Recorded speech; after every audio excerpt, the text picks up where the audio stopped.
thank you so much for tuning in to episode number 4 of the Selah Leaders podcast.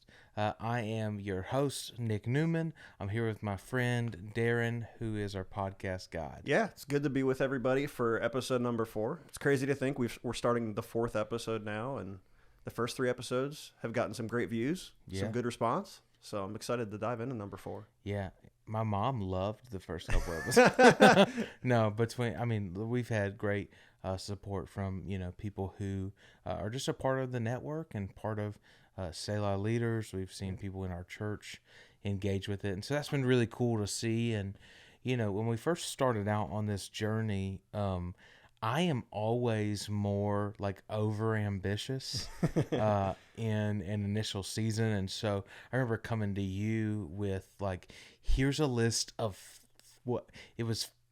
There was 26 episodes for the year. I think we were planning on every other week throughout the course of the year. And then it just became like, hey, this might be a little too much. This is not just a little too much. Like for the season that we're in, it's way too much. And so we moved it to like once a month. And thankfully we, had filmed a couple, and then we were able to not like have to backtrack like, oh, we started doing every 2 weeks, and then we like changed to only doing once a month. But right now it feels like once a month is very on pace for us. Yeah, I would agree.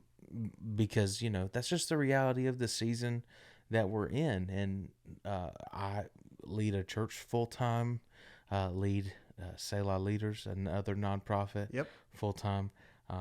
Multiple revenue streams outside of that, trying to balance all that. And in this season, as a church, if you're not a part of a church, then this probably doesn't mean anything to you in the area of leadership, but it's around Easter for us.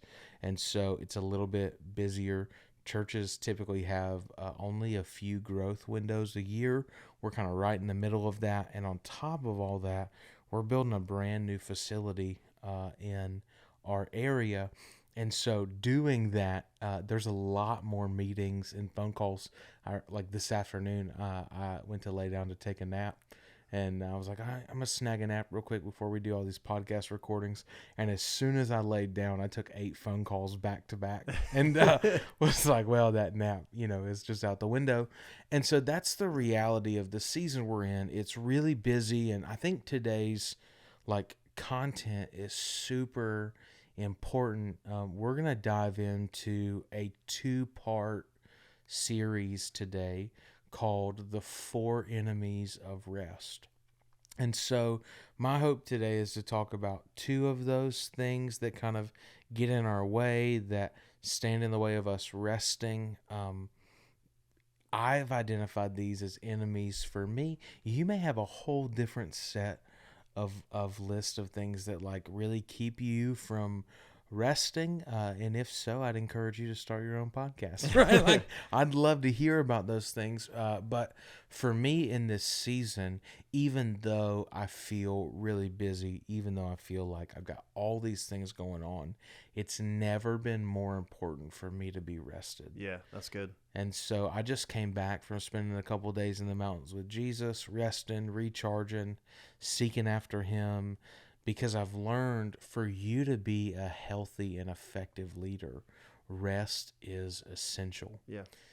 It's not something, I think we may have said this in one of the earlier episodes, is that rest is not something we have time for. It's something we make time for.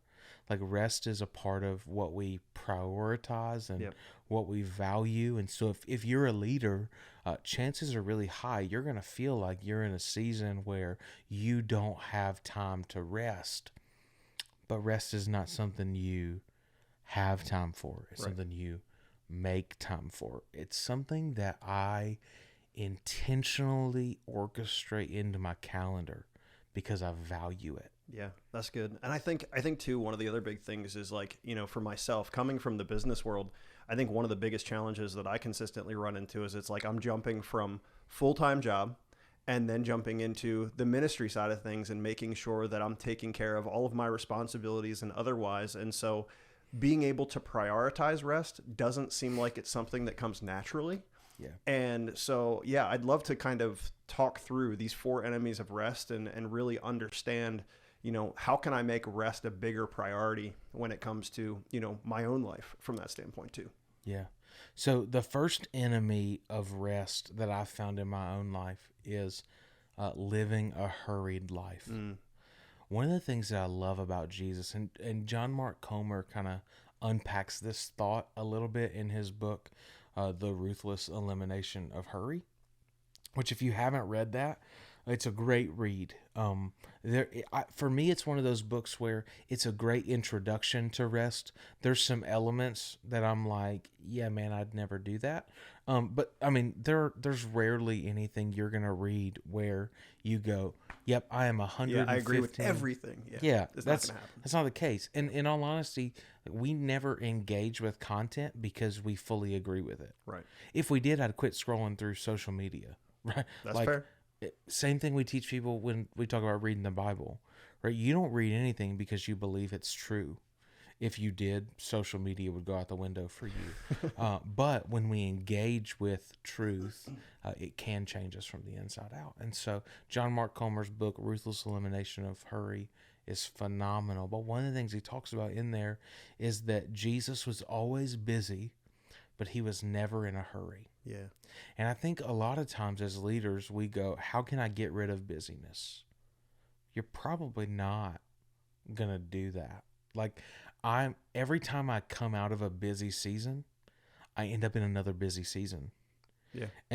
And sometimes as leaders, we lie to ourselves in one season going, well, the busyness I feel right now will be over. Right. And if I can just get there, then it's going to be finished and I'll make it. It's going to be fine. Then you get to the end of that and it just created more problems. Yeah. Or like you ended up going into another thing. I remember when we were running about 100 people as a church, and I thought, man, if we could just reach 200 people.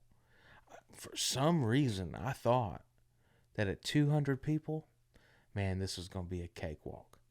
More people, more problems. Yeah. Like it never created less work, right? It created No, that's 100% true. substantially more. And so I think a hurried life is one of those things that really stands in the way of rest. And for me, I kind of have broken, I'm a pastor at heart, so I've broken it into like 3 different categories. The first thing with a hurried life is my pace. And when I look at my pace, it's how fast I'm running. So we all have goals, we all have aspirations, we all have things that we need to get done. But a lot of times, the pace we run in, we justify in one season for what we know is unsustainable in the long run. Mm. And I've found that if it's unsustainable later, I shouldn't do it now. Yeah. Because God knows exactly what I need to do everything He's called me to do. Yeah. And in the pace I live, I don't have to live in a hurry. I don't have to run at 110 miles an hour nonstop, 7 days a week, 24/7, and wear busyness like a badge of honor. Like wear this hurry. I'm always in a hurry. Like, hey, one of the things that breaks my heart as a leader is when I talk to somebody that's in crisis or in trouble, and they go, "Well, I didn't reach out to you because I knew you were busy." It's like, oh, I hate that. Yeah. Like I've communicated to you somehow that I'm so busy that I don't have time for you. Yeah. It's not that's not obviously what you want to reflect as a leader. And I think that's a key too, because, when you are showing or when people get the perception, I should say, that that you're demonstrating that you're just too busy for them, you lose your effectiveness as a leader, because you're not able to help lead them through those situations that they're walking through or otherwise. Yeah. So pace is really important, because pace really is where I get to kind of assess and determine, is this sustainable in the long run? For me, I was talking to my wife earlier today. Like, I've got a late night tonight and I've got an early morning tomorrow. And if I'm not really intentional with my schedule and my calendar, what'll happen is, because my brain will run at 1,000 miles an hour, I won't sleep at all tonight. Yeah. Like I just won't. I won't be able to go to bed. I'll go in and I won't sleep until tomorrow evening. That's not sustainable. No. So it's like, how do we figure out how to run at a sustainable pace? Because if it's not okay for then, it shouldn't be okay for right now. Yeah. So let's make sure we run sustainably and have a sustainable pace. The second thing that I think creates a hurried life is position. And so the title, the role, the responsibility that you have, that plays a role in the hurried nature of your life. And some of those things are things that you've chosen, and some of the things in a hurried life are things that you have no control of at all. Like I know, Darren, you and I talk a lot because of where you work and the way you lead. Like there's some things in the hurried nature of life that you don't have control of because of your position. Right. But if I can't control the things I'm not in control of, I have to focus on what I can control. Right. And so in leadership, when we're leading people and we feel like we're too hurried, we see this in Jesus' ministry. Jesus has an encounter with this guy by the name of Jairus. He comes to him, and Jairus is freaking out because his daughter is about to die. Yep. And so he says, Jesus, you need to come with me right now. Yep. And Jesus is just like, okay, I'll come with you. He starts walking through the crowds. And as he's walking through the crowds of people, he's not in a hurry at all. In fact, there's this woman who touches him, and he turns around and stops and goes, like, who touched me? Jairus, if I'm Jairus, I'm thinking, it doesn't matter who touched you. Yeah. We need to go now. If God, if God parted the sky and came down and touched you, right, that'd be fine. Yeah. Unless it's God, you better keep it moving. Like, we have stuff to do. We are in a hurry. And if we're not careful, because of the position we hold, we'll let other people's chaos drive our pace. Oh, yeah. Very true. And Jesus doesn't do that. Yeah. He stops. He has a conversation with this woman. She gets healed. And ultimately, he goes on to heal Jairus' daughter as well. But early in ministry, it taught me so much about position and authority, because when you walk in authority and you do have a position of leadership, you have to be really intentional that other people's chaos does not drive your pace. Yeah, that's good. They're going to come to you because of the position you hold, but you get to control the pace you live in. You get to control all of that. And I think like that's what a great leader does, is they understand pace, they understand position. And the third thing I think is posture. And that's posture is kind of how you approach life. Most of us are in a hurry because we underestimate what we can accomplish in the long run and overestimate what we can accomplish in the short run. Yeah. Like the reason why we're in a hurry is because we think like maybe it's pressure that other people have put on us. Maybe it's this idea like that if I don't have that position or make this salary by the time I'm 30, I'm not going to make it in life. If I can't afford that new car, that means I'm less of a person. And our hurried life is really geared and wrapped around the posture or the approach that we bring to life, and that is an enemy of rest. Yeah. This hurried life is going to keep you from rest because you'll devalue rest so that you can somehow find promotion and elevation in the long run. And what happens is when you undervalue rest, even on the short term, your character is not able to sustain the weight of where God wants to take you in the long run. Yeah. And so a hurried life with posture and approach, like we talked about, I think in the last episode, maybe it was 2 episodes ago, You don't have to live for the approval of other people. Right. I'm not living my life to prove. I'm not. I remember talking to somebody the other week. It was a pastor who was on an event we were on, and he said, like, man, if somebody drives by my office and sees that my vehicle isn't there, they're going, oh, I guess pastor's not working today. It's like, dude, I don't work for you. Yeah. So it doesn't, I'm not going to let you drive my pace just because you have insecurities. Yeah. I'm not going to let the approach I have to life be forcing me to live my life in a hurry, because when you live your life in a hurry, you will see divine appointments as obstacles and interruptions. That's good. And I think, excuse me, I think the other thing that I thought about too, as you were talking through that, is just, how often do we run that hurried pace and we fill up our calendars with appointments? I know, again, being in the professional world, I'm filling up my calendar constantly. I'm running from one meeting to the next and constantly doing that. And so you have to prioritize and make time for your own health and your own rest as part of that. Yeah. And so, making sure that you're putting blocks on your calendar that, are prioritized for the things that you need to accomplish. And there's so many people that are so task driven too. Yeah. And they just move from task to task to task to task and lose sight of ultimately what God is trying to show them through the things that they're doing, but also through the people around them. Yeah. Yeah. And, when it comes to calendar and blocking out times, you were not meant to live controlled by your calendar. Yeah. You control your calendar. Yeah, it doesn't control you. So, like, for me, in the effort to not live hurried, I block off my mornings.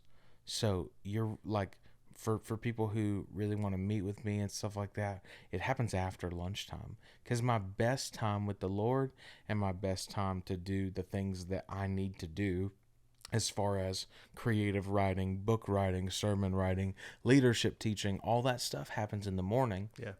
So I find that and I protect that whenever I can. And there's variables. I know we've got a video shoot tomorrow morning. Yep. Those are anomalies, not norms. Right. And so because you can't get rigid either and think you're never going to have interruptions to those things. We don't have time to get into it today because I know that this feels like I could probably 4-part this at this point. But sometimes we call it a boundary, but really it's a barrier. And I'll hit you with it really quick, and then we'll keep rolling. The difference between a boundary and a barrier is a boundary is designed to protect God's calling on your life, but a barrier is designed to keep people out. And most of the time, people try and establish boundaries after they've been wounded by people, but they're not boundaries, they're barriers, because they just keep people away from you. Yeah. And that's not God's design for your life. I think that's definitely a topic we will save for a future podcast episode for sure. We'll hit it for sure. Yeah. But the second enemy of rest is anxiousness. And I'll tell you, anxiousness is something that I battle with pretty consistently, but most people would never know it. Sometimes as leaders, we don't do a great job. One of the things I teach people is, like, I don't preach my process, because I will teach from my scars, not my wounds. Yeah. No one needs to get bled on. Yeah. Right? That's true. But scars are God's greatest stories of healing. And a lot of times I feel anxious because I am fighting for the things I can't control. There's things I can't control in life. Like right now, we're in a season where we are on a journey of raising $1 million over the course of the next 2 years. We kicked off, did a big give weekend with our church, did pledges, and by God's grace, we're like halfway there. Like we have people who have given, people who have pledged to give, almost $500,000 over the next 2 years. That's amazing. Yep. The night that number was given to me, I remember sitting there in that moment, and I was like, okay, I'm excited. This is awesome. This is amazing. That lasted for about 27 seconds. And then I went, how in the world am I going to come up with $500,000? over the course of the next 2 years. And all of a sudden, all of this pressure Yeah. came onto my shoulders. Yeah. And I felt all this weight, and I didn't really know what to do. And so I'm going to tell you what my strategy has been. It's been working for me right now. Right now, what I say every day is, today, I'm going to let God worry about it, and I'll worry about it tomorrow. And then when I wake up the next day, I do the exact same thing. Yeah. And I'm not saying that's the perfect strategy. We're going on 2.5 weeks of this. And every day I'm like, you know what? I'll worry about tomorrow. I'll worry about it tomorrow. And I'll let God worry about it today. Yeah, that's good. And I've just been kind of running that play. I don't know what works to combat anxiousness fully, because I still live in it. I still experience it. But what I will tell you is, anxiousness for me always communicates what I attempt to control and what I don't fully trust God to come through for. And so I have a gap. I have a gap between reality and necessity. Yep. And I know God can do it. I've been in situations like this before. Yeah. But I live in this anxiousness because I haven't seen him come through yet. And so I would just encourage you as a leader, don't let anxiousness rob you of the ability to rest. This is the opportunity for you to develop trust with the Lord, to spend time with him and to come back to him consistently and say, God, I might not actually trust you with this issue, but I'm going to lay it at your feet. Yeah. And every time I pick it back up, which I'm going to, because that's just how I'm wired, I'm going to lay it right back down at your feet. And so, Lord, I'm going to let you worry about it today. I'll worry about it tomorrow. And tomorrow, Lord, I'm going to let you worry about it today. I'm going to worry about it tomorrow. So those are the two enemies of rest. I know I kind of spent a ton of time unpacking the first one of what it looks like to live a hurried life. Yeah. But man, with anxiousness, I think if you're a leader listening to this right now, chances are high you feel alone. You feel like you are the only one who feels this way, and it is not true at all. More people than you realize feel anxious, but most people don't know what to call it. In life. Yeah, man, I like that a lot. And I love the fact that we can start to unpack these enemies and kind of get an idea as to how do we begin to tackle them, right? I mean, what are some of the practicals that get us there? But it's that part of our episode, each podcast episode that we do, where we want your questions. And so whether that be you leave them in the comments for us or at info@selahleaders.com. But this week's question comes to us from Tony. And Tony asks, how often do you rest?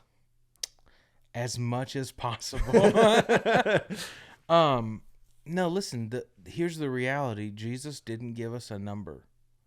Like he didn't give us a number of how many times would be sufficient to rest. We see Jesus model for us withdrawing often. Yeah. So Jesus never moves from ministry moment to ministry moment without intentional time with the Father, intentional time with the Lord.